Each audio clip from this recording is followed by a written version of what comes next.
A is methane CH4, B is monochlorination कराना है तो CH3Cl, सोडियम ईथर के साथ कौन सा रिएक्शन हो रहा है बेटा, वुड्स, तो क्या मिलेगा CH3CH3, डाइक्लोरिनेशन कराएंगे तो CH3CH Cl2, ये भी डाइक्लोरिनेशन है, या फिर आपको मिल सकता है और what you can get is CH2Cl,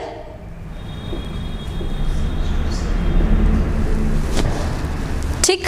now once you have this, उसके बाद अगर मैंने अल्कोहलिक KOH और NaOH डाला, चाहे आप D कुछ भी बनाए, CHCl2 या CH2Cl, इनमें फर्क क्या है कि ये जो है ये इसको बोलते हैं जेम डाइक्लोराइड, इसको क्या बोलेंगे, विस्नल डाइक्लोराइड। तो जो विस्नल डाइक्लोराइड ले चाहे आप जेम डाइक्लोराइड ले, मैं अल्कोहलिक KOH और NaNH2 ले रही हूँ, उसका मतलब क्या होगा, पहला H निकलेगा और एक Cl निकलेगा, फिर NaNH2 और स्ट्रॉन्गर बेस है तो एल्कीन का H निकालेगा और Cl निकालेगा और एंड प्रोडक्ट आपको क्या देगा, एल्काइन, मतलब यू विल गेट एसिटाइलिन, जो कि कैल्शियम कार्बाइड की हाइड्रोलिसिस से भी मुझे मिलता है, ठीक है। अब आयरन ये क्या होगा, F, रेड हॉट आयरन में अगर मैं एसिटाइलिन को डाल दूं तो मुझे क्या मिलता है बेटा, बेंजीन। बेंजीन में कार्बन मोनोऑक्साइड और HCl डालते हैं तो ये कौन सा रिएक्शन है मेरा, गैटरमैन कोच, मुझे क्या मिलता है, बेंजल्डिहाइड। इसमें मैं NaNH2 Na और लिक्विड अमोनिया डालूंगी तो क्या होगा, बर्च रिडक्शन, मतलब 1,4 reduction and I will get right. यहां तक कितनों का हो चुका है, करेक्ट, ऑलमोस्ट सब। तेरा क्या रह गया, ई तक हुआ था, ये नहीं पता था रेड हॉट आयरन क्या देता है, नहीं पता, एसिटाइलिन रेड हॉट आयरन में बेंजीन देता है, कैसे पता चलेगा मुझे, एसिटाइलिन बेटा ये है, इसका ट्राइमराइजेशन हो जाता है जब आप रेड हॉट आयरन में डालते हैं। तो आप एक और मॉलिक्यूल ले लीजिए इसका, फिर एक और मॉलिक्यूल ले लीजिए इसका, तो ट्राइमराइजेशन कैसे होगा, ये बॉन्ड टूटेगा, इधर पॉजिटिव इधर नेगेटिव, ये नेगेटिव वाला इस पे अटैक करेगा, फिर ये बॉन्ड टूटेगा, ये इधर अटैक करेगा, ये बॉन्ड टूटेगा, तो आप देखेंगे 6 के 6 कार्बन आपस में जुड़ जाएंगे और फिर ये जो नेगेटिव आया ये फाइनली इस पे अटैक करेगा, 6 के 6 कार्बन आपस में जुड़ जाएंगे और हर ऑल्टरनेट कार्बन पे क्या आ जाएगा, एक double bond, so this will give you a benzene. इसका एक्सटेंशन क्या है कि लेट्स से अगर मेरे पास प्रोपाइन हो, दिस इज प्रोपाइन, इसको रेड हॉट आयरन में डालूंगी तो क्या बनेगा, टॉल्वीन, एसिटाइलिन, मेसिटाइलिन। कैसे, अब इसमें भी तो वही होगा, एक CH3 ट्रिपल बॉन्ड CH, फिर वैसे ही होगा CH triple bond C CH3, फिर HC triple bond C CH3, trimerisation. Let's say एक बॉन्ड को तोड़ा, इधर दिया नेगेटिव इधर दिया पॉजिटिव, तो नेगेटिव वाला इस पे अटैक, ये बॉन्ड टूटा, फिर ये इस पे अटैक, ये बॉन्ड टूटा, ये इस पॉजिटिव पे अटैक, तो आप नोटिस करेंगे वही बेंजीन टाइप बनेगा, लेकिन हर सेकंड कार्बन पे क्या आ जाएगा, एक CH3 जो अटैच्ड है, तो this will give me this, this is known as mesitylene. Did you get the point? तो ये ट्राइमराइजेशन वाली चीजें बहुत इंपॉर्टेंट है। आगे चलते हैं। अब बेंजीन पे अगर हम COHCl डालते हैं तो ये एक नेम रिएक्शन है जिसको बोला जाता है गैटरमैन कोच, और आपको सीधा क्या मिलता है, बेंजल्डिहाइड। ये आपका क्या हो गया बेटा, बर्च रिडक्शन, जो हमने कल किया था, दिस इज बर्च रिडक्शन। बात क्लियर?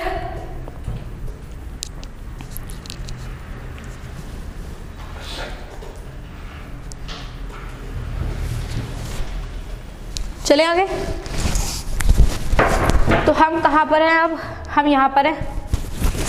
बेंजीन पे CH3 CH2 CH2OH H+, ये रिएक्शन क्या होगा, cumene. What is the name of this reaction, Friedel craft alkylation. क्योंकि OH क्या वाटर बन के निकालेंगे, कार्बोकेटाइन बनेगा, कार्बोकेटाइन अपने आप को रीअरेंज करेगा, इस सेकंड पोजीशन पे जाके वो बेंजीन पे क्या कर देगा, अटैक कर देगा, hence you will gate cumene. फिर क्यूमीन में ऑक्सीजन डाला तो ये क्या है, क्यूमीन हाइड्रोपेरोक्साइड,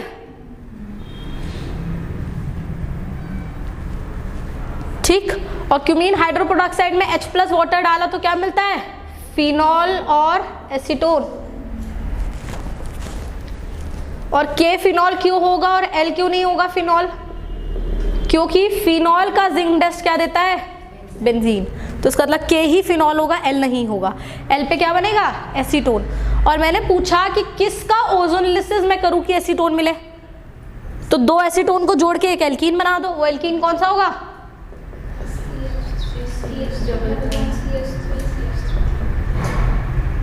ये हो जाएगा, this is what 2,3 dimethyl but 2ईन।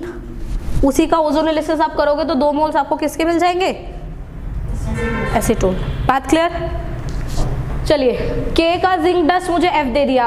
अब फिनॉल पे क्लोरोफॉर्म और KOH क्या कराएगा, रीमर टीमर, और क्या मिलेगा मुझे, सैलिसिल्डिहाइड। और सैलिसिल्डिहाइड में अगर एसिटिक एनहाइड्राइड डाल दे तो क्या मिलता है, ये लिख दिया। तो रुक जाओ, अभी इसको छोड़ दो। यहाँ से ये बताओ, ये सैलिसिल्डिहाइड में एसिटिक एनहाइड्राइड डालेंगे तो क्या बनेगा, ऑफ OH। वो तो हो ही सकता है, OH का प्रोटेक्शन करा दो, क्या मिलेगा, OAC और CH। You get this is P। अच्छा, अब यहाँ पे थोड़ा सा चेंज कर देते हैं। मेथनॉल HCl डाला ना, तो पहले आप थोड़ा सा PCC डाल दो, ऑक्सीडाइजिंग एजेंट। PCC नहीं डालेगा, KMnO4 डालेगा, सॉरी KMnO4 डाल दीजिए। और फिर आप इसमें ये डाल दीजिए सेकंड मेथनॉल, और जो बन रहा है वो यूजिन आयोडेक्स है। तो होगा क्या, जब O का ऑक्सीडेशन करा दोगे तो सैलिसिलिक एसिड बन जाएगा, और सैलिसिलिक एसिड में अगर अल्कोहल डालोगे तो एसिड और अल्कोहल का एस्टरिफिकेशन हो जाएगा, और आपको मिलेगा OH C double bond O OCH3। This is one that is used in Iodex formation. तो हुआ क्या, एक बार रिकॉल कर लेते हैं। KMnO4 क्या करेगा, इस CHO को ऑक्सीडाइज करा के COH बना देगा, और अगर मेरे पास कोई भी एसिड ग्रुप हो तो वो अल्कोहल के साथ रिएक्ट करके H+ की प्रेजेंस में फ्रूटी स्मेल एस्टर देता है ना, तो वाटर निकाल दो, क्या बन जाएगा, RC double bond O। So that's what we have done here, esterification, right? अगर मैं यहाँ पे CCl4 और KOH डालती तो क्या बनता, यहाँ पे CCl4 और KOH, तो सैलिसिलिक एसिड बनता, और फिर मुझे KMnO4 डालने की जरूरत नहीं थी।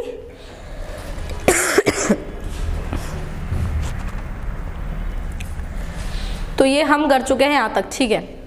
अब F में नाइट्रिक एसिड डालेंगे तो क्या बनेगा, F क्या है, बेंजीन।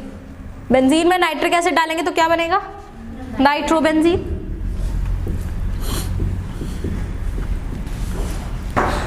नाइट्रोबेंजीन में nitrous acid 0 to 5 degree Celsius डाला तो क्या बना,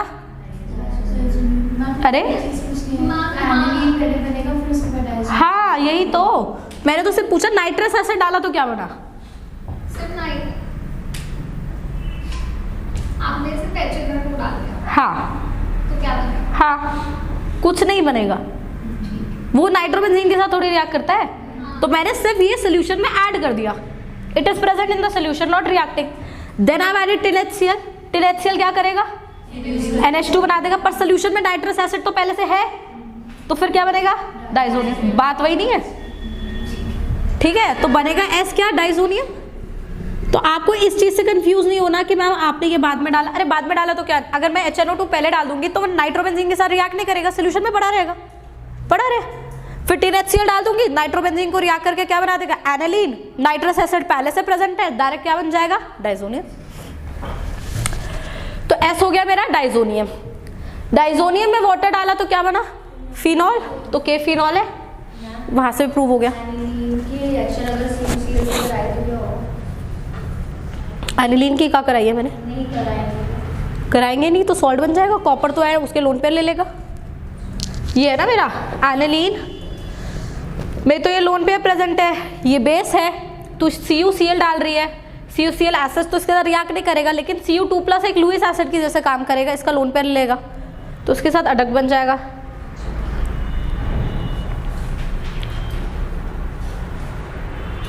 और इसके साथ Cu ने अपने लोन पे लेके Cu बन के निकल गया। तो ये कोई रिएक्शन नहीं हुई है, तो सिंपल एसिड बेस रिएक्शन है, एक अडक्ट बन जाएगा। तो ये रिएक्शन इस पे थोड़ी हुई है, ये रिएक्शन तो डाइजोनियम पे हुई है, CuCl वाली S पे हुई है ना, डाइजोनियम सॉल्ट ही तो है, उस पे हुई है ना रिएक्शन। तो T क्या बनेगा? क्लोरोबेंजीन। क्लोरोबेंजीन पे CH3COAlCl3 डाला तो क्या बना?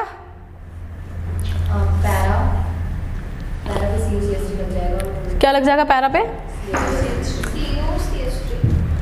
तो पैरा प्रोडक्ट मेरा क्या होगा? ये Cl, ये क्या है? फ्रीडल क्राफ्ट एसाइलेशन, COCH3, इस पे जिंक एमालगम कॉन्सेंट्रेट चल, ये क्या है? Clemmensen reduction. इसको रिड्यूस करके क्या बना देगा?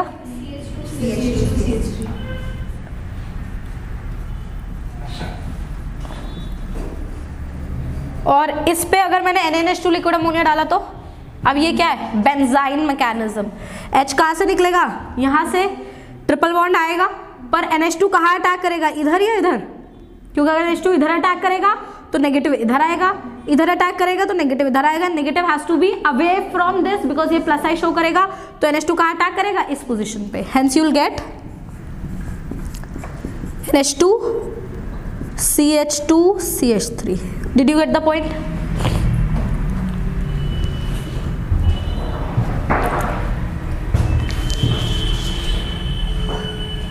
और क्या रह गया हमारा? ये अच्छा, इस खाली क्लोरोबेंजीन पे अगर NaH2 है ना तो एनालीन बनेगा। एनालीन, अच्छा ये S नहीं है ना, ये कुछ और, S डैश कर देते हैं। दिस इज एनालीन, ये S नहीं है, S डैश कर दो इसे।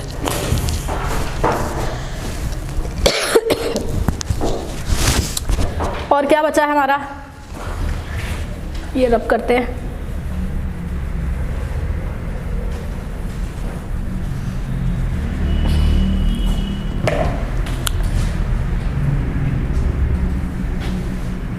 ये तो फिनॉल है, ये बचा है ये वाला पोर्शन। S क्या है? डाइजोनियम। डाइजोनियम पे CH3COCl, ये डाइजोनियम पे नहीं है बेटा, ये रिएक्शन ये S डैश पे है। S डैश पे CH3COCl, इस पे कर ले सही। वो S से नहीं, वो S डैश से है, CH3COCl।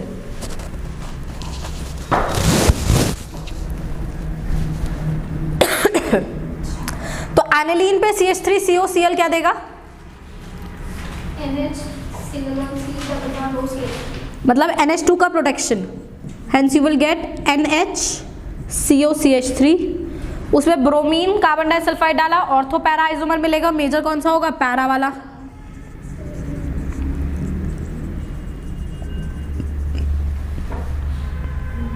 यहां तक क्लियर? कोई डाउट? और कोई बचा है जो हमने नहीं बनाया? N का है ये रहा, ये बना दिया मैंने। अच्छा, N से Z, ओके। ये फिनॉल का प्रोटेक्शन, तो OCOCH3 और लिथियम इन लिक्विड अमोनिया क्या करेगा? Burst reduction. अब बस ये डिसाइड करना है तुम्हें कि ये डोनेटिंग ग्रुप है या विड्रॉइंग ग्रुप है। OCOCH3 इलेक्ट्रॉन डोनेटिंग ग्रुप है, क्योंकि की एटम पे क्या प्रेजेंट है? Lone pair. तो बर्स्ट रिडक्शन जब डोनेटिंग ग्रुप का होता है तो क्या बनता है? इस तरीके से। This is just, did you get the point? Any doubt?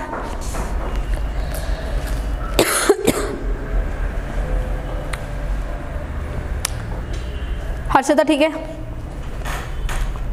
So we have done a quick revision of the reactions we have already done.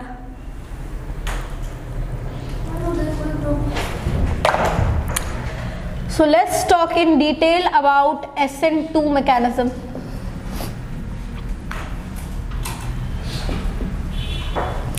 Now what is this SN2? It is substitution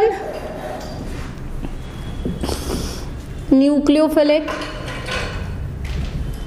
bimolecular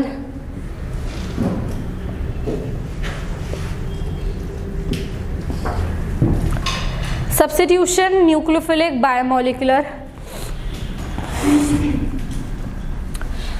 इसमें क्या होता है, जैसे हम लोग कल discuss कर रहे थे, लेट्स से मेरे पास एक एल्काइल हैलाइड है बेटा, ठीक है। मैं अभी क्या कर रही हूँ, यहाँ 3 ग्रुप्स लगा रही हूँ, एक H, एक D, एक T. This makes this carbon a chiral center, right?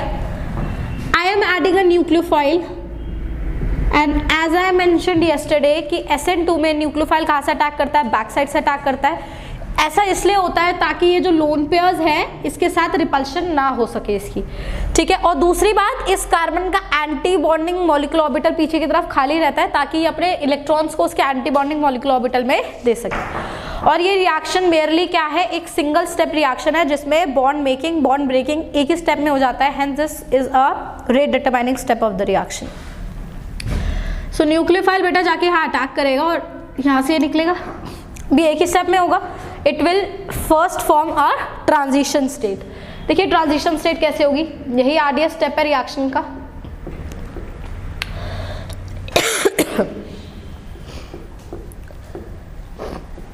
इसको मैं ऐसे बना रही हूं, देखना ध्यान से, वेज डैश, ठीक. This is the nucleophile which is coming from here, del negative charge. This is the leaving group which is going, this has a del negative charge. This is the transition state. फिर जो bond बनना था वो बना, जो टूटना था वो टूटा, और फाइनली न्यूक्लियोफाइल जाके यहाँ लग गया.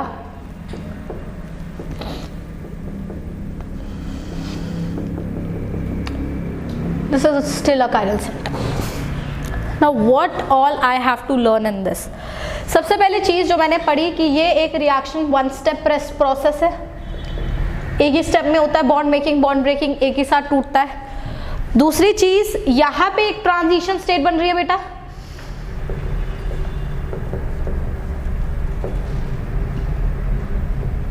ध्यान से सुनना, एक ट्रांजिशन स्टेट बनी है. वो ट्रांजिशन स्टेट कैसी है? What is the hybridization of carbon in this transition state? This is a very popular question that we get. What is the hybridization of carbon in this transition state? sp3.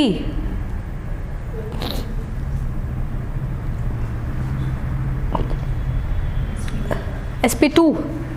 5 bond है, 5 नहीं है bond, हाँ तो 4 bond हो गए फिर effectively.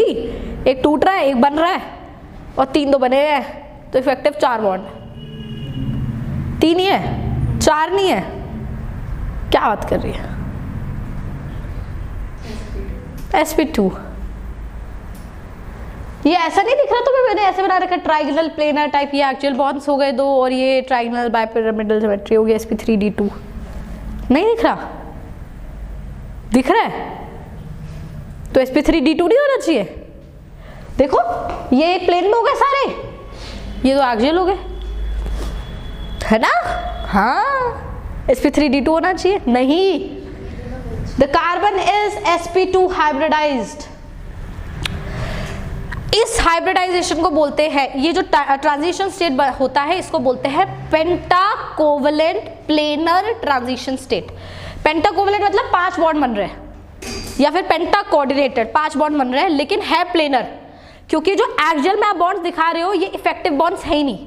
तो आप इसके सिर्फ इक्वेटोरियल वाले लेते हो, और इक्वेटोरियल वाले तो सब एक ही प्लेन में होते हैं, इसलिए आप इसको क्या बोलते हो, sp2. मतलब ये हाइब्रिडाइजेशन देखी जाए तो sp2 ही होगी, और इन दोनों को हाइब्रिडाइजेशन में नहीं गिना जाएगा क्योंकि ये पार्शियल बॉन्ड्स है. सो हाइब्रिडाइजेशन में मैं सिर्फ वही सिंगल बॉन्ड गिनती हूँ जो कंप्लीट सिंगल बॉन्ड फॉर्म्ड होते हैं. So I will not be counting this, though it looks like कि 5 बॉन्ड है यहाँ पे, पर 5 नहीं है. हम इसके हाइब्रिडाइजेशन में 3 ही गिनेंगे, बट इसे बोलेंगे ऐसे कि this is penta coordinated planar transition state. And the transition state hybridization is sp2 depending upon the covalent bonds which are already formed, perfectly formed, right? यहाँ तक बात क्लियर हुई.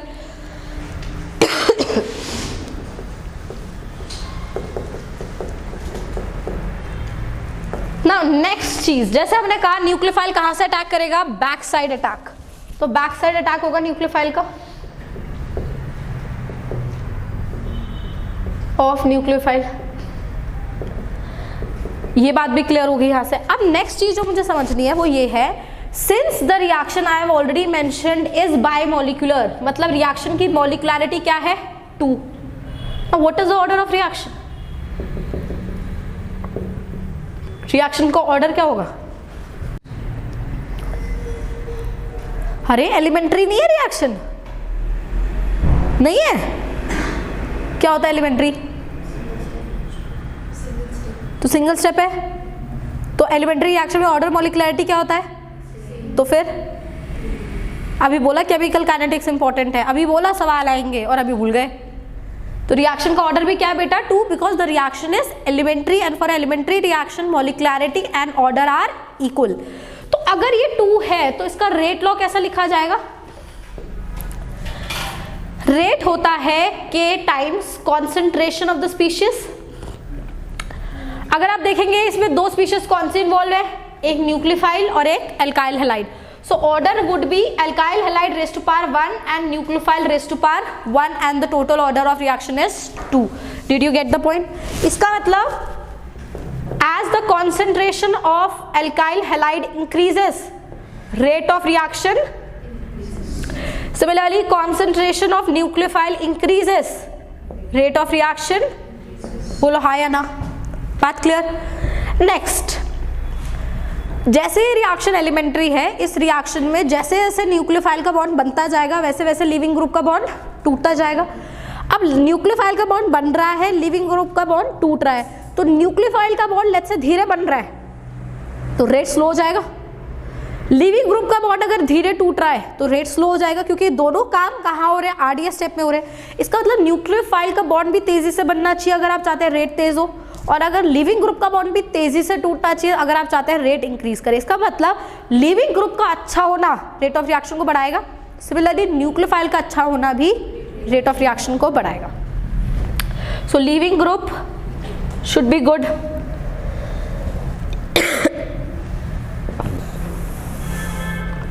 That means X को आप फ्लोरीन मत लीजिए. Don't take X as fluorine because fluorine is a poor living group. Second, हम लोग ये बोलेंगे nucleophile should be good.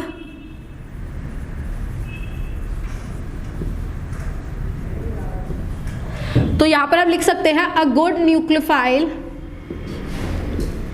and a good living group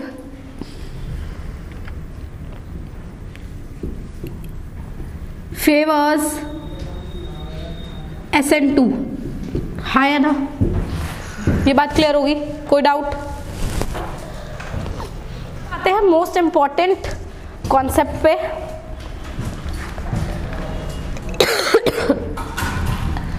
हमने ये देख लिया कि न्यूक्लियोफाइल अच्छा होना चाहिए, हमने ये देख लिया कि लिविंग ग्रुप अच्छा होना चाहिए.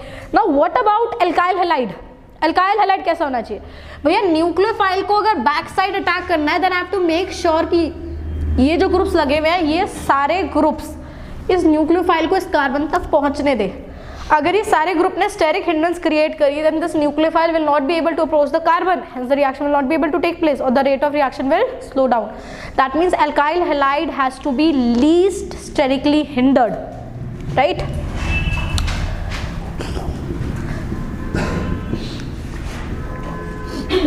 should be least sterically hindered.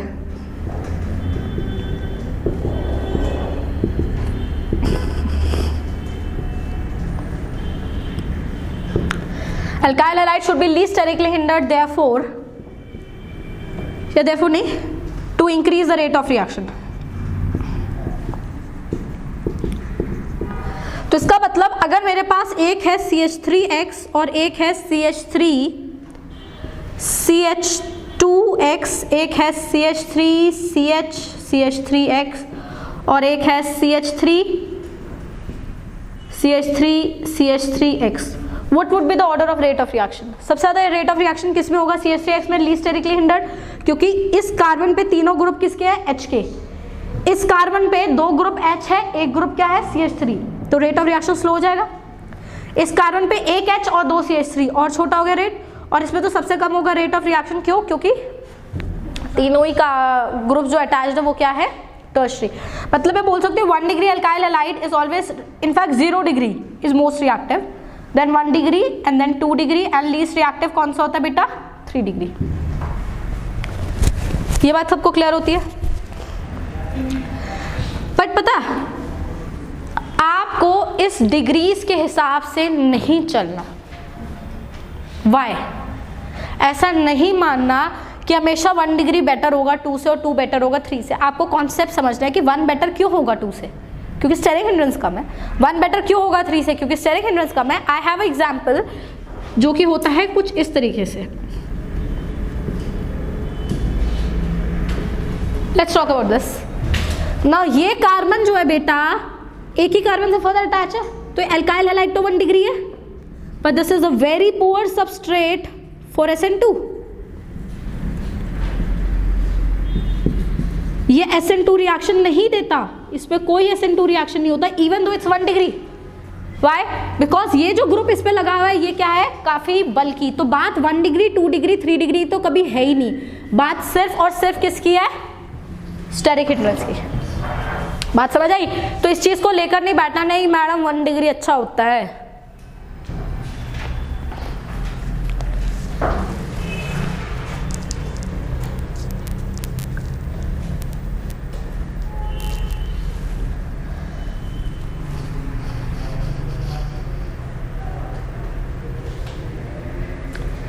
So even though it is 1 degree but it does not give SN2. Why? Because the group attached is highly bulky.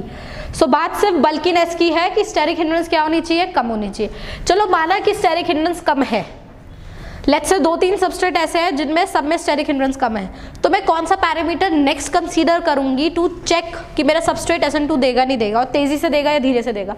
I will check the stability of this transition state. ऐसा substrate जो एक stable transition state बनाए वो better substrate होगा SN2 के लिए। Stable transition state किस sense में मैं आपको बोल रही हूँ, for example if you have a vinylic chloride, if you have allylic chloride,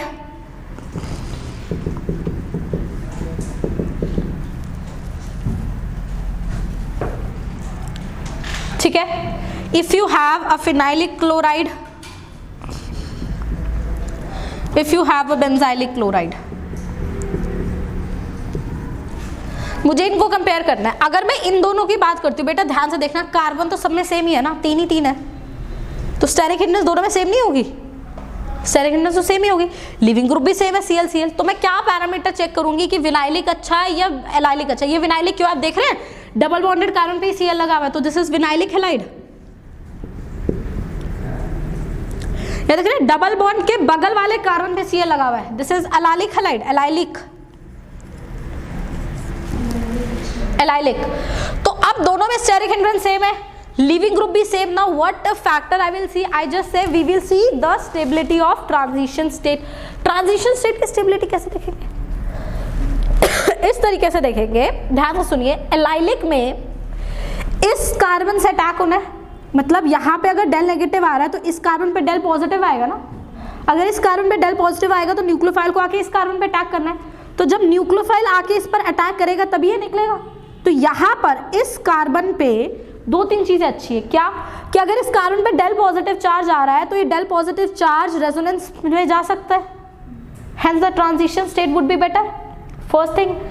second thing कि ये वाला कार्बन पे सिर्फ एक ही तो ग्रुप है ये वाला, और वो भी डबल बॉन्डेड है। देखिए जो ग्रुप sp3 हाइब्रिडाइज है वो फैला हुआ होगा, बट जो भी sp2 हाइब्रिडाइज है क्योंकि वो प्लेनर होगा तो वो बंधा हुआ होगा, समझ रहे?